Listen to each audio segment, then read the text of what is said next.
اللہ تعالیٰ کی تائیدات کا ذکر کرتے ہوئے حضرت مسیح علیہ الصلوۃ والسلام فرماتے ہیں، میرے پر جو میری قوم طرح طرح کے اعتراض پیش کرتی ہے، مجھے ان کے اعتراضوں کی کچھ بھی پرواہ نہیں، اور سخت بے ایمانی ہوگی اگر میں ان سے ڈر کر سچائی کی راہ کو چھوڑ دوں۔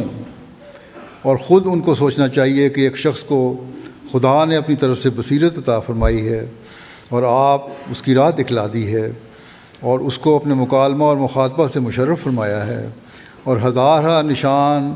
اس کی تصدیق کے لیے دکھلائے ہیں۔ کیوں کر ایک مخالف کی ظنیات کو کچھ چیز سمجھ کر اس آفتاب صداقت سے منہ پھیر سکتا ہے؟ اور مجھے اس بات کی بھی پرواہ نہیں کہ اندرونی اور بیرونی مخالف میری عیب جوئی میں مشغول ہیں، کیونکہ اس سے بھی میری کرامت ہی ثابت ہوتی ہے۔ وجہ یہ ہے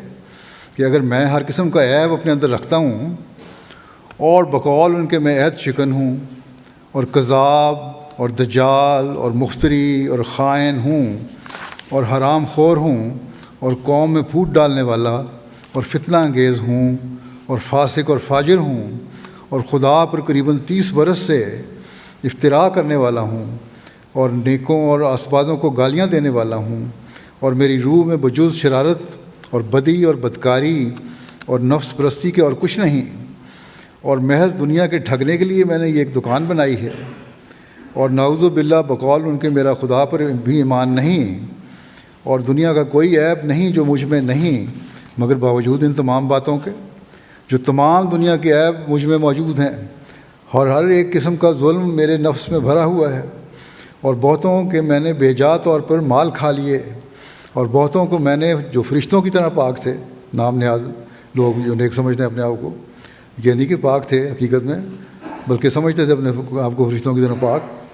انہیں گالیاں دی ہیں اور ہر ایک بدی اور ٹھگ بازی میں سب سے زیادہ حصہ لیا۔ تو پھر اس میں کیا بھید ہے کہ بد اور بدکار اور خائن اور کذاب تو میں تھا، مگر میرے مقابل پر ہر فرشتہ سیرت جب آیا تو وہی مارا گیا، جس نے مباہلہ کیا وہی تباہ ہوا، جس نے میرے پر بددعا کی وہ بددعا اسی پر پڑی، جس نے میرے پر کوئی مقدمہ عدالت میں دائر کیا اسی نے شکست کھائی۔ چاہیے تو یہ تھا کہ ایسے مقابلے کے وقت میں ہی ہلاک ہوتا،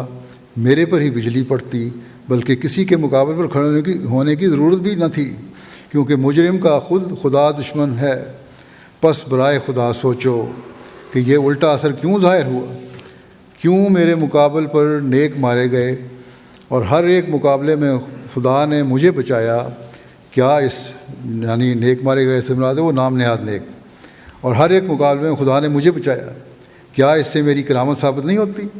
یہ بھی تو کرامت ثابت ہوتی ہے۔ میں اتنا برا تھا، اس کے باوجود اللہ تعالیٰ میری مدد فرما رہا ہے۔ بس یہ شکر کا مقام ہے کہ جو بدیاں میرے طرف منسوب کی جاتی ہیں وہ بھی میری کرامت ہی ثابت کرتی ہیں۔